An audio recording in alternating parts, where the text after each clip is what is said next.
ውድ የቻናላችን ቤተሰቦች እንኳን ወደ ቻናላችን በደህና መጣችሁ። አመሻሽ 12 ሰዓት ላይ በተደረገው ጨዋታ እንግዲህ ሊቨርፑል ሳውዛምፕተንን 3-1 በሆነው ውጤት ማሸነፍ ይችላል። በዚህ ጨዋታ ላይ እንግዲህ ያዩትን የተመለከትኩትን ነገር ይዤላችሁ መጥቻለሁ። እናንተስ በጨዋታው ላይ ምን ተመለከታችሁ? ምን አያችሁ? ለእናንተስ የጨዋታው ኮከብ ማን ነው የሚለውን እዚህ ኮሜንት ሴክሽን ላይ በመጻፍ አሳውቁኝ። እስከ መጨረሻው ደቂቃ ድረስም አብራችሁኝ እንድትቆዩ በአክብሮት እጋብዛለሁ። ሰብስክራይብ ያላደረጋችሁ ሰብስክራይብ፣ ላይክ፣ ሼር እያደረጋችሁ የቻናሉ ቤተሰብ እንድትሆኑ እንደዚሁም በደውሏን በመጫን ደግሞ ሁልጊዜ ሊቨርፑል የሚመለከቱ የተለያዩ ዜናዎችን ዘገባዎችን ይዤ ስመጣ ወደ እናንተ ቶሎ እንዲደርስ ማድረግ ትችላላችሁ ማለት ነው። አሁን በቀጥታ እንግዲህ ወደ ማች ሪአክሽን እገባለሁ። በዛሬው ጨዋታ እንግዲህ ሊቨርፑል 3-1 ማሸነፍ ይችላል። በኑኔዝ እንደዚሁም መሐመድ ሳላ ሁለት ግቦች ታግዞ ማለት ነው። ነገር ግን ሳውዛምፕተኖች ነበሩ በ45ኛው ደቂቃ ላይ እንግዲህ ስሞል ቦን ባስቆጠራት ጎል መምራት ችለው የነበረው። ነገር ግን ሊቨርፑል ከረፍት መልስ እንግዲህ በ3 ደቂቃ ልዩነት ሁለት ጎሎችን ማስቆጠር ችሏል። በ51ኛውና በ54ኛው ደቂቃ ማለት ነውና ሁለቱንም አጋማሾች ስንመለከታቸው እንግዲህ የተለያየ አጋማሽ ነው የሚመስሉት። መጀመሪያ ላይ እንግዲህ የመጀመሪያውን ፈርስት ሃፍ ስንመለከተው ሊቨርፑል በጥሩ ሁኔታ ነበር የጀመረው። 5-10 ደቂቃዎችን በአሪፉ መንቀሳቀስ ችሎ ነበር። በፈጣን ነበር የጀመረው። እንደዚሁም የተለያዩ ቻንሶችን ራሱ ቢጠቀም ኖሮ ወደ ጎልነት መቀየር የሚችልበት ሁኔታዎችም ነበሩ። ነገር ግን ያ ሳይፈጠር ቀርቷል። ከዛ በኋላ ግን ከ10ኛው ደቂቃ በኋላ በተለይ ሳውዛምፕተኖች የተሻሉ ነው የነበሩት። ሊቨርፑል ኳሱን ቢዝም ያንን ኳስ ግን ወደ እድል ወደ ቻንስነት መቀየር አልቻሉም ነበረ። ወደ ክንፍ እንዲወጡ ነበረ ሲያስገድዷቸው የነበሩት። ሊቨርፑሎች ወደ ክንፍ በወጡ ሰዓት ደግሞ መሐመድ ሳላህ እና ሉዊስ ዲያዝ ጋር ኳሱ በሚደርስበት ሰዓት እንግዲህ ሳውዛምፕተኖች ሁለት ተጫዋቾችን እየላኩ እንግዲህ ማርክ ሲያደርጓቸው ነበርና ሊቨርፑሎች የተሻለ መንቀሳቀስ አልቻሉም ነበር። በአንጻሩ ሳውዛምፕተኖች ወደፊት ሲሄዱ በጣም በጠንካራ ሁኔታ ሲሄዱ ነበሩ። ሙከራዎችንም ማድረግ ችለው ነበር። የተለያዩ የኮርና ምቶችንም ሲሞክሩ ነበርና በእንደዛ ወደፊት በመሄድ መልኩ ማለት ነው ሳውዛምፕተኖች የተሻሉ ነው የነበሩት። ሊቨርፑል ደግሞ በጣም ተቀዛቅዘው የታየበት ምሽት ነው። አንዳንድ ተጫዋቾች ደግሞ ደክሞ የታየበት ነው። በተለይ ሳቡዝ ላይ በጣም ድካም ውስጥ የነበረበት ነው የሚመስለው። ብዙ ኳሶችን ራሱ የነካ አይመስለኝም ዛሬ። እንደዚሁ ስናየውም ድካም እንዳለበት ራሱ የሚያስታውቅ ነበርና መግባትም አልነበረበትም ከሚባሉ ተጫዋቾች መካከል እንግዲህ አንደኛው እርሱ ነው። ምክንያቱም እንግዲህ ያለፉትን ጨዋታዎች የፒኤስጂ ጨዋታ ብቻ አይደለም ከዛ በፊትም የነበሩትን ጨዋታዎች እንግዲህ በሙሉ 90 ደቂቃ ሲሯሯጥ የነበረ ተጫዋች ነውና የሆነ ጨዋታ ላይ እንደውም በጣም ተዳክሞ ታይቶ መጨረሻ ላይ ሲጠናቀቅ ሜዳ ላይ ራሱ ወድቆ ታይቶ ነበርና በጣም ኢነርጂውን ሉዝ ያደረገ ተጫዋች ሆኖ ነበር ዛሬ የታየውና ያ ነገር እንግዲህ ሜዳ ላይም ሲታይ ነበረ። ያ ነገር የፒኤስጂ ጨዋታ እንግዲህ ሊቨርፑልን የጎዳው ይመስለኛል። አንዳንድ ጊዜ ፈጣን የሆነ ጨዋታ አይደለም ሲጫወቱ የነበሩት። አሁን በተለይ ሳውዛምፕተኖች እንግዲህ ሲጠቀሙ የነበሩት ኢንፎርሜሽን ብንመለከተው በጣም ጥቅጥቅ ብለው ነበር ሲከላከሉ የነበሩት። ወደ ኋላ ተሰበው ነበር ሲከላከሉ የነበሩት። እንደውም ከኳስ ውጭ ብዙ ጊዜ 5-4-1 ወይም ደግሞ 5-5-0 አይነት ነበር አጫወታቸው የነበሩና ሞር ወደ ጥቅጥቅ ብለው ወደ ኋላ ተሰበው ነበር ሲጫወቱ የነበርና በእንደዚህ አይነት ጨዋታዎች ላይ ደግሞ በምታገኘው አጋጣሚ ወይ ደግሞ ክፍት በሆነበት አጋጣሚ እንግዲህ ኳሶቹ መፍጠን ነበረባቸው። ነገር ግን ሊቨርፑሎች ማለት ነው ያንን ኳስ ሲያፈጥኑ አይደለም የነበሩት። በጣም ስሎ የሆነ አጫወት ነበር ሲጫወቱ የነበሩትና ይሄም ለሳውዛምፕተን ምንድነው የጠቀማቸው? ሊቨርፑሎች ኳስ በሚይዙበት ሰዓት እንግዲህ ኳሱ ስለማይፈጠን እነዛ ጥቅጥቅ እንዲሉ ያደርጋቸዋል፣ እንዲደራጁ ያደርጋቸዋል መከላከሉ ላይና ያንን ነገር እንግዲህ ለሊቨርፑል አልጠቀሙ። ለሳውዛምፕተን ደግሞ በጣም ጠቅሟቸዋልና በጣም ቢያፈጥኑት ኖሮ ከዚህ የተሻለ ነበር የሚሆነው። ሰከንድ ሀፍ ላይ ደግሞ ስንመለከተው ሊቨርፑል እንግዲህ ኳሶችን በፍጥነት ነበር ሲቀባበል የነበረው። በተለይ ወደፊት በሚሄድበት ሰዓት እንግዲህ ፈጠን ያለ ኳሶች ነበር የነበሩት። እንደዚሁም ደግሞ ድሪብል እያደረጉ ራሱ ወደ ውስጥ ሲገቡ ነበር። እነ ዲያዝም እነ መሐመድ ሳላህም እንግዲህ ወደ ውስጥ እየገቡ ያቺን ኳስ ለመጠቀም ነበር ሲሞክሩ የነበሩት። እንደዚሁ ጎሏም የተገኘችው በእንደዛም አማካኝነት ነው። ፔናልቲውም ሁለቱም ፔናልቲም የተገኘው እንግዲህ ሉዊስ ዲያዝ እየገፋ ድሪብል እያደረገ በሚሄድበት ሰዓት ነውና ሰከንድ ሀፍ ላይ እንግዲህ የተደረገው ነገር ጠቅሟል ለሊቨርፑል። ቅያሬው ራሱ የሚያስገርም ቅያሬ ነው። 3 ተጫዋቾች ናቸው ዛሬ የተቀየሩት ልክ ከረፍት መልስ ማለት ነው። አንዲ ሮበርትሰን፣ ማካሊስተርና ሃርቪ ኤሊየት ኮስታስ ሲሚካስን፣ ከርቲስ ጆንሰንና ዶሚኒክ ሰብዝላይን ቀይረው ነበር እየገቡት። በእርግጥ የሲሚካስ የተቀየረበት አንደኛው ምክንያት ምንድነው? ቢጫ ካርድም ስላለበት ነው። ሌሎቹ ግን ሁለቱ ተዳክሞ ነው የታዩት።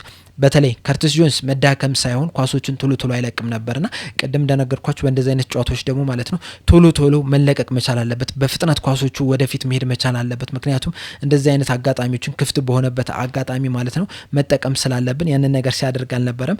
ሳቡት ላይ ደግሞ ዛሬ ጭራሽ የነበረበት ጨዋታ አይደለም የነበረውና በዛ ምክንያት ተቀይረው መውጣት እችሏል ማለት ነው። እኔ እንደውም እዚህ ቅያሬው ላይ ትንሽ አስገረመኝ ምንድነው ኑኔዝ ይቆያል ብዬ አልገመትኩም ነበር። ምክንያቱም እንግዲህ ፈርስት ሃፍ ሊጠናቀቅ አካባቢ ሲል እንግዲህ የሰራው ፎል ነበርና ያ ፎል ራሱ ቀይ ካርድ ሊያሰጥ የሚችልበት ሁኔታም ነበረው። በእርግጥ ያን ያህል ባይሆንም ነገር ግን ትንሽ መቶት ቢሆን ኖሮ ቀይ ካርድም ሊሰጥ ሊሰጠው ይገባ ነበር። ቀጥታ ለኳስ አልነበረም የተጫወተው፣ ለልጁን ለመምታት ነበር የሄደውና ያ እንደዚህ አይነት ግልፍተኝነት ያለበት ተጫዋች ነውና ሰከንድ ሀፍ ላይ እሱ ይገባል ብዬ አላሰብኩ ነበር። ነገር ግን አሰልጣኙ ምን ያህል ችሎታ ያለው አሰልጣኝ መሆኑ የምንመለከተው እንግዲህ በዚህ ነው።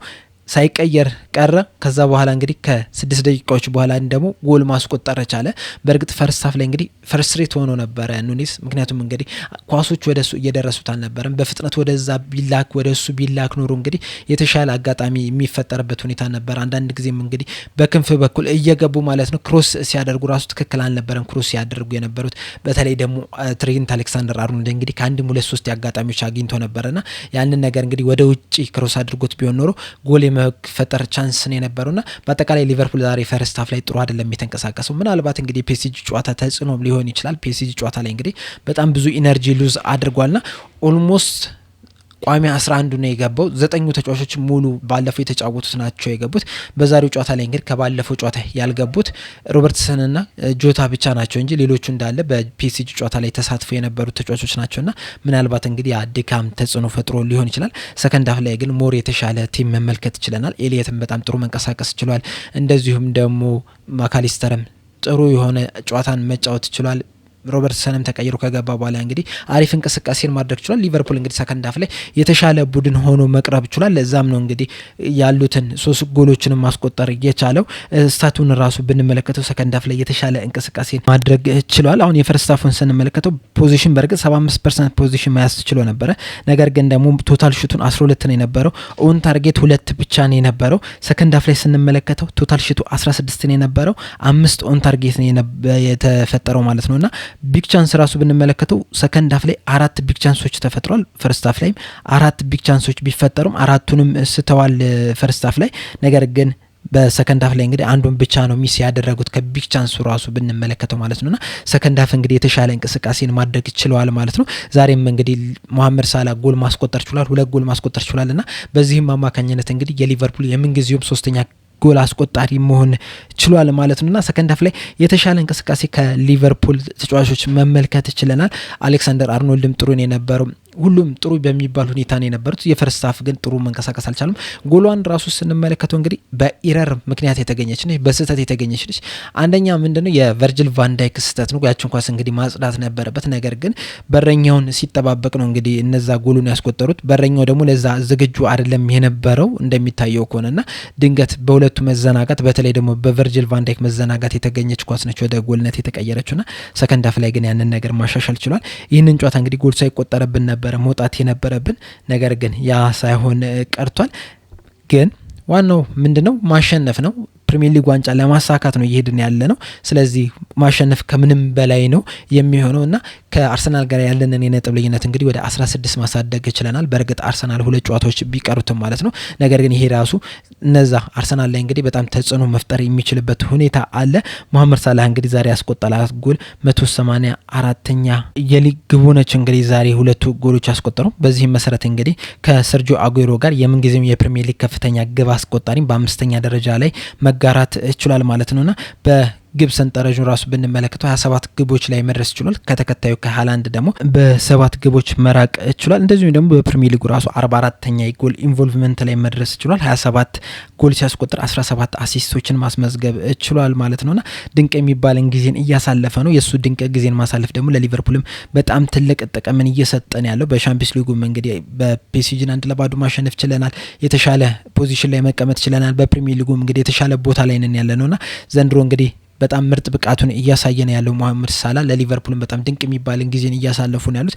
በዚሁም ይቀጥላሉ ብለን ተስፋ እናደርጋለን። እንግዲህ በጨዋታው ላይ የተመለከትኩት ከብዙ በጥቂቱ ይሄንን ይመስላል። በነገው ዕለት ደግሞ አሰልጣኙ ምን አሉ፣ ተጫዋቾችስ ምን አሉ የሚለውን ነገር በተጨማሪም ደግሞ በጨዋታ ላይ መነሳት ያለባቸውን ተጨማሪ ነጥቦችን ይዤላችሁ የምመጣ ይሆናል። አሁን ግን እዚህ ላይ ያበቃው። እናንተ ግን በጨዋታው ላይ ያላችሁን አስተያየት እንዳለ ኮሜንት ሴክሽን ላይ በመጻፋችሁን እንዳትረሱ እያልኩኝ በዚሁ አበቃለሁ። ሰብስክራይብ ላይ ሼር ማድረግ እንዳትረሱ። በቀጣይ በሌላ እስከምንገናኝ ድረስ እዚህ ላይ ያበቃው። ቻው።